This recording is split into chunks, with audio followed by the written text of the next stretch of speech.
Mi nombre es Claudia Lechuga, educadora en diabetes del Centro de Atención Integral del Paciente con Diabetes, y hoy les voy a hablar sobre la importancia de la educación en diabetes. ¿Por qué educación en diabetes?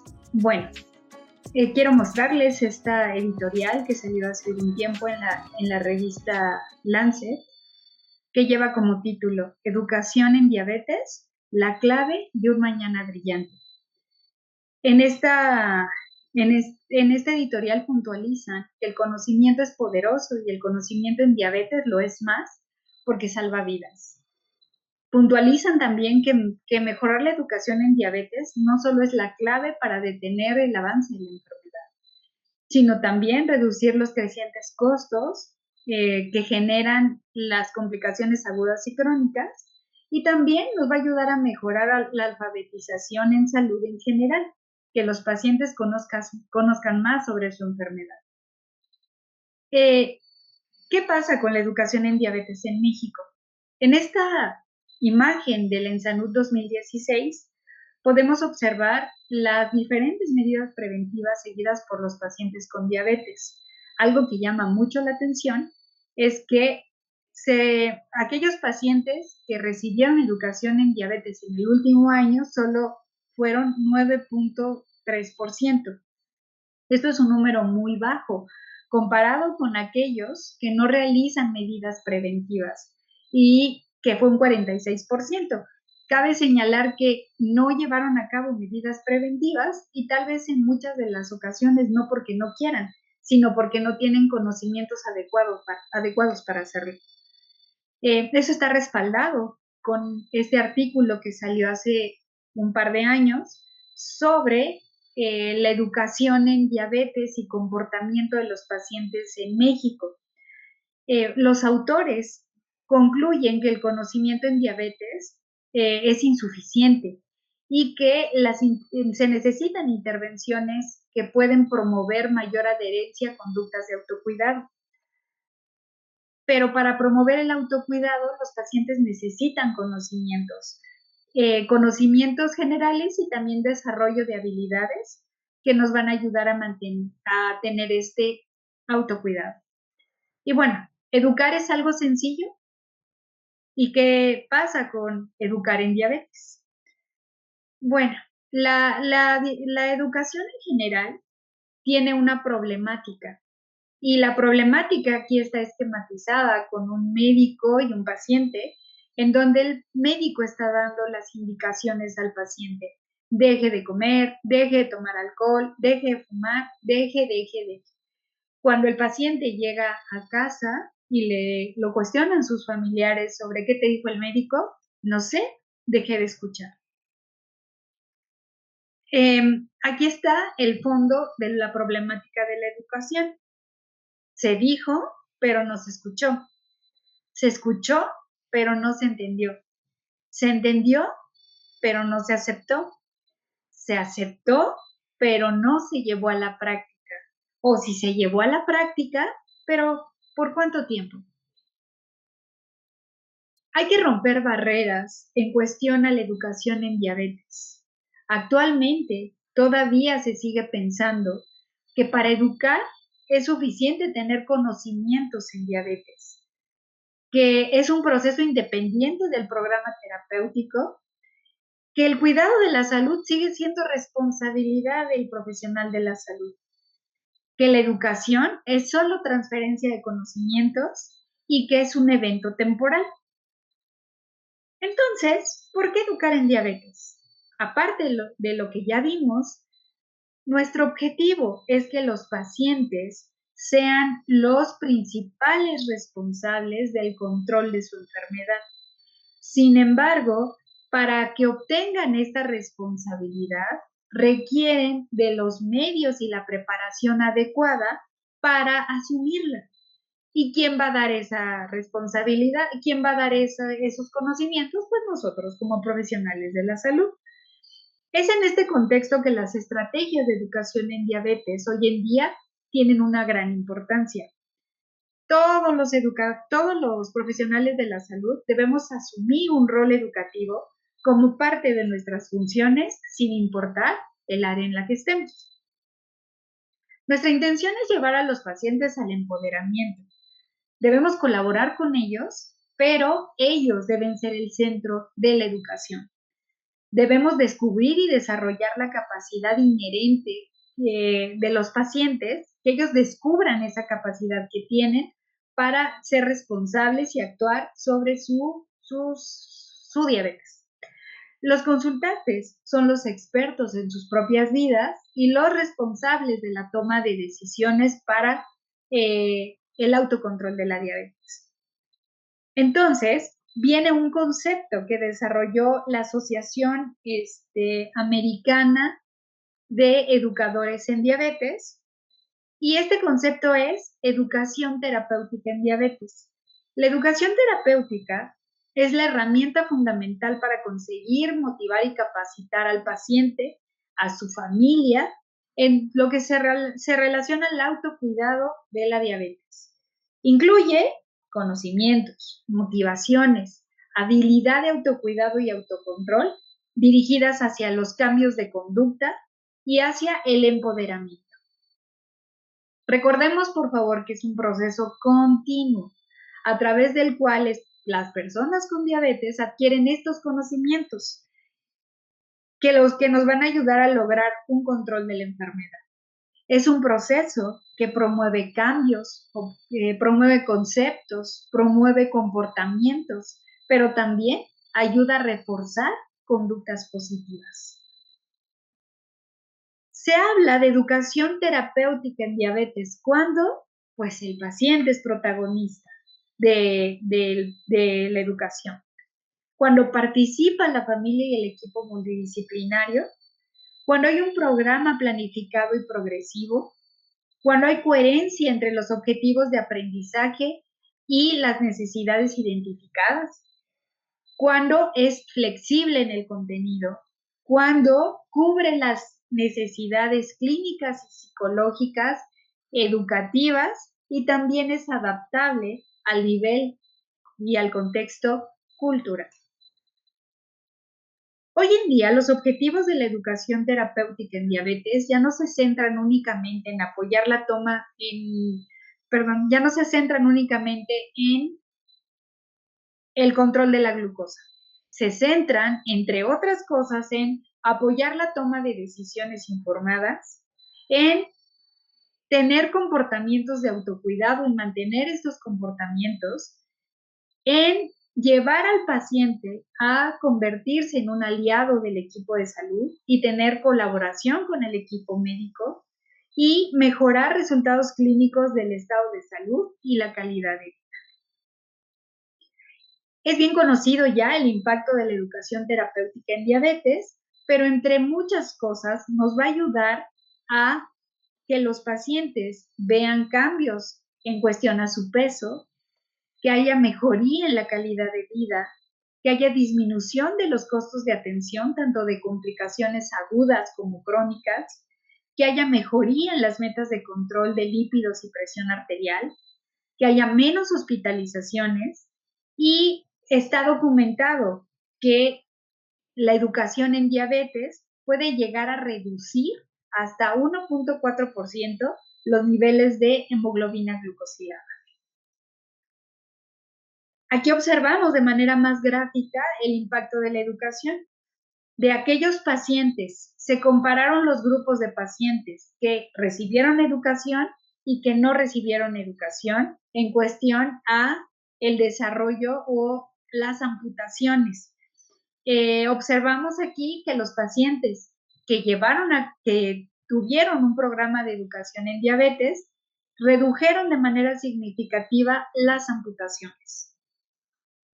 Existe una figura que debe estar presente deseablemente en los equipos de salud. Esta figura es el especialista en educación y cuidado de la diabetes, anteriormente llamado o comúnmente llamado educador en diabetes.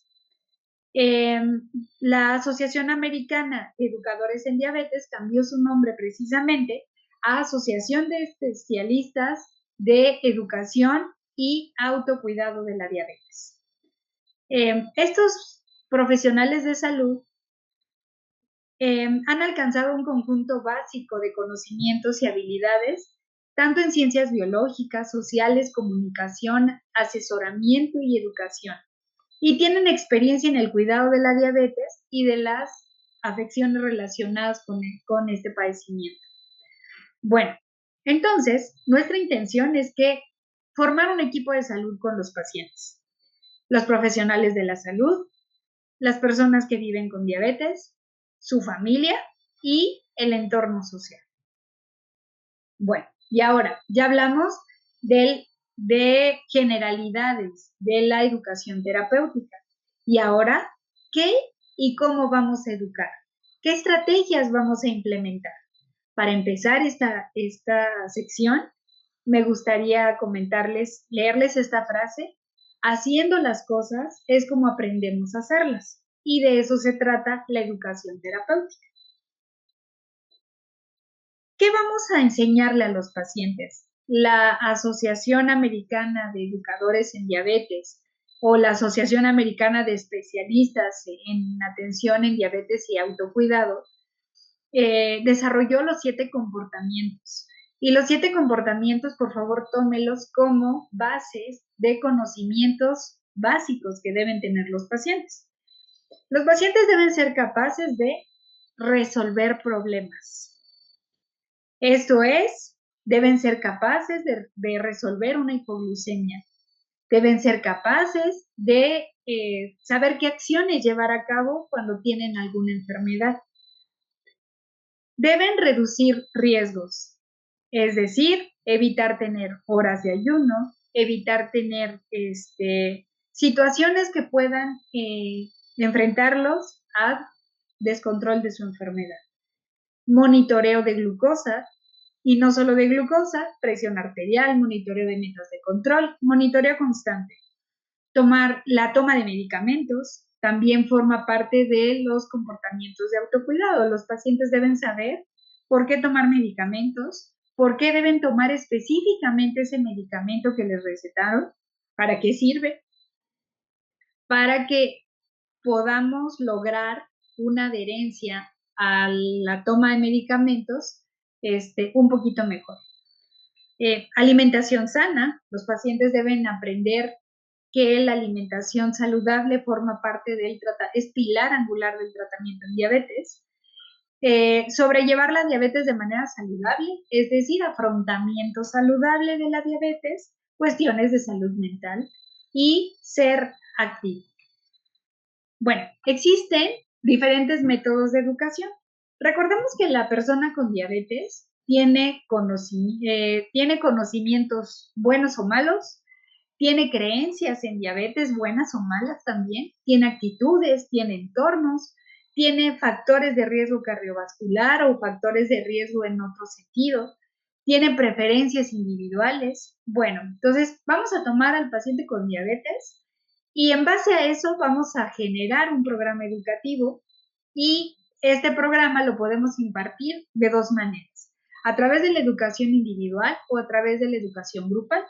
La educación individual permite adecuar los objetivos, los conocimientos y el ritmo a enfocarlo en la persona.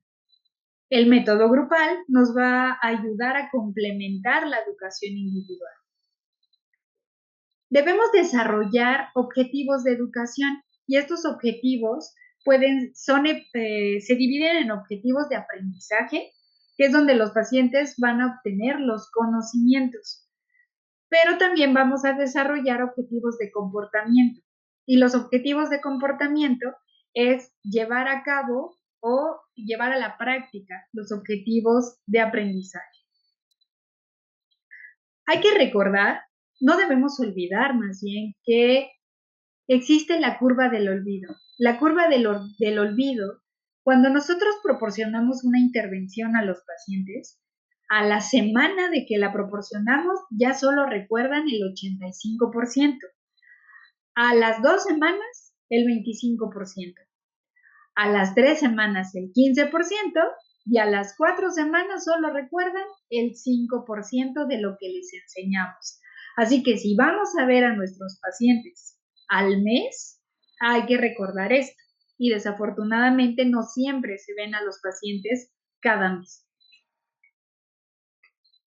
Tenemos que ayudar a los pacientes a desarrollar competencias. Y las competencias a corto plazo, debemos ayudarlos a adquirir conocimientos que los puedan llevar a desarrollar estas competencias. A mediano plazo, buscamos que tengan un cambio de conducta. De mediano a largo plazo, que logren metas de control, y a largo plazo, pues mejora del estado de salud y de la calidad de vida. Tenemos que desarrollar competencias y, sobre todo, recordar que educar no es lo mismo que informar. Informar es darle el conocimiento y olvidarnos de que se lo dimos. Educar es cada visita estar recordándole al paciente estos conocimientos. En el campo de las habilidades que los pacientes tienen que desarrollar, son las habilidades que le conocemos como del saber hacer. Hay habilidades psicomotoras en donde los pacientes van a aprender a realizar ejercicio, a revisarse los pies, a aplicarse la insulina, a monitorizar su glucosa. Hay habilidades personales. Las habilidades personales incluyen en los pacientes tienen que adaptar los conocimientos a su estilo de vida. Si los pacientes comen todo el tiempo fuera de casa, pues hay estrategias, tenemos que ayudarlos a llevar a cabo estas estrategias para comer fuera de casa. Si los pacientes se van de vacaciones, tienen que recordar que desarrollar la habilidad de llevar su kit de diabetes para sus vacaciones. Habilidades sociales. Las habilidades sociales, bueno, los pacientes también tienen eventos, tienen un trabajo en donde tienen que socializar con otras personas y también en estos ámbitos deben saber cómo actuar en relación a su enfermedad. Existen técnicas de desarrollo de habilidades.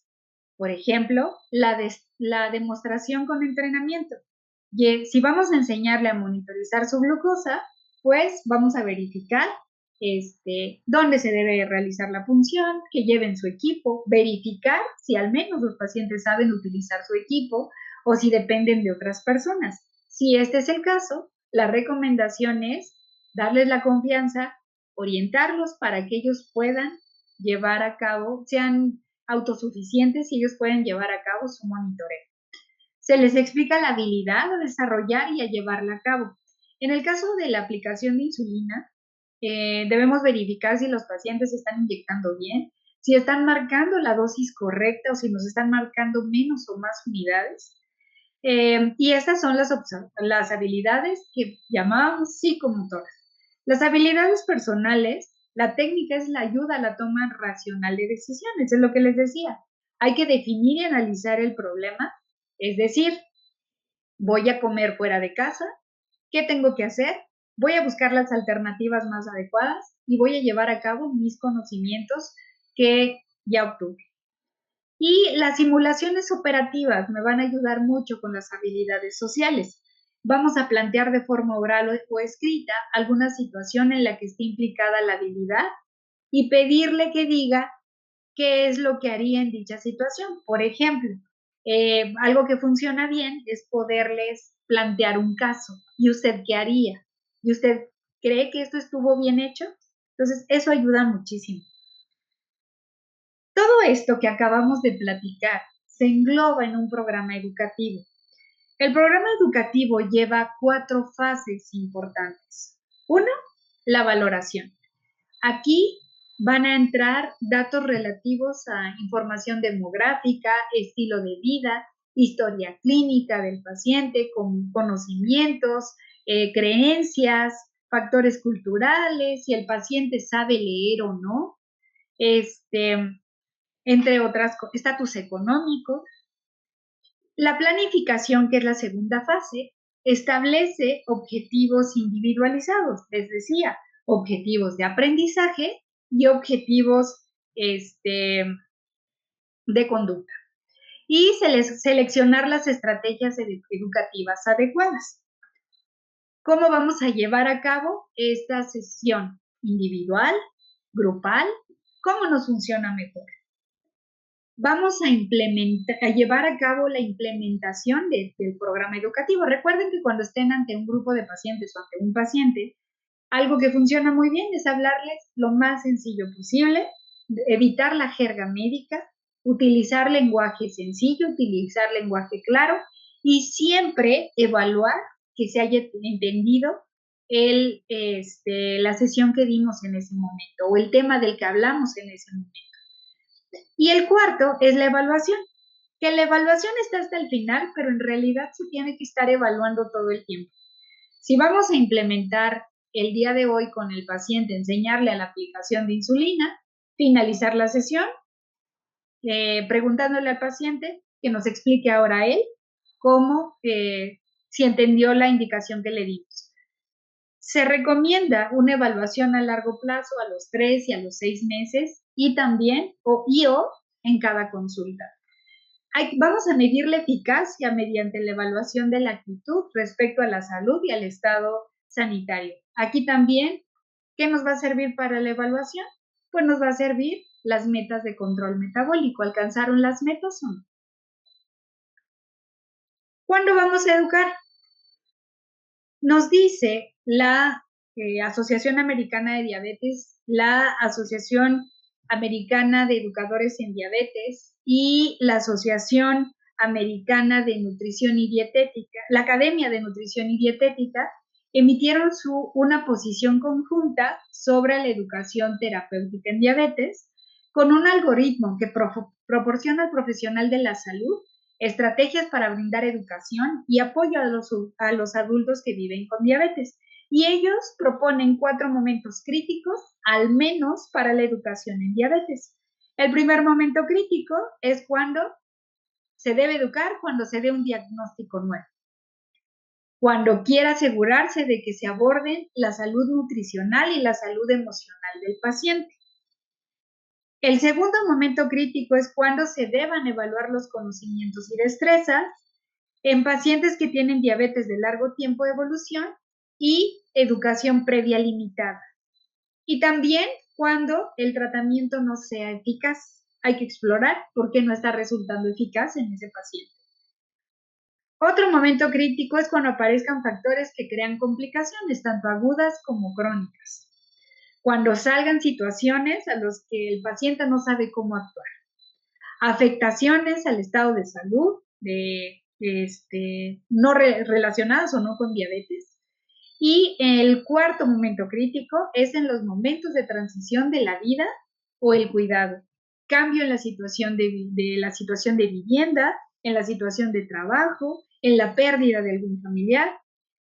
Cuando se da el alta hospitalaria del paciente internado a paciente ambulatorio. Y esos son los 4 momentos en los cuales al menos hay que brindar educación en diabetes. Y bueno, me gustaría finalizar esta charla preguntando, si la educación fuera una pastilla, ¿la prescribiría? Les voy a platicar de las ventajas de la educación en diabetes. Y hicieron este estudio o hicieron esta publicación comparándola con uno de los tratamientos más nobles que tenemos para diabetes, que es la metformina. ¿Cuál es la eficacia de la metformina con la educación en diabetes? Pues ambas es una eficacia alta. Hipoglucemia, hay baja probabilidad con metformina y también hay baja probabilidad con educación en diabetes. Peso es neutral con la metformina y también con la educación en diabetes, es decir, no sube de peso ni baja de peso. Efectos secundarios, la metformina, un poquito de efectos gastrointestinales si se toma de manera inadecuada. Y en el caso de la educación en diabetes, pues ninguno. El costo, en el caso de la metformina, es bajo. y en el caso de la educación en diabetes es bajo, pero además implica un ahorro a futuro. En la cuestión psicológica, la metformina pues no aplica y en la educación en diabetes es alta. Así que, comparando estos dos tratamientos, es muy eficaz. Vamos a proporcionar educación en diabetes. Vamos a prescribir educación en diabetes. Y bueno, las conclusiones, la educación en diabetes es una de las intervenciones efectivas que puede influir en los cambios del estilo de vida y en la parte integral del tratamiento en diabetes. La educación de la persona con diabetes forma parte integral del modelo de su manejo. Es el apoyo para las decisiones tanto del médico como del paciente. Y sin la educación adecuada, ambos, tanto profesionales de salud como pacientes, es poco probable tener desenlaces óptimos. Muchísimas gracias por su atención.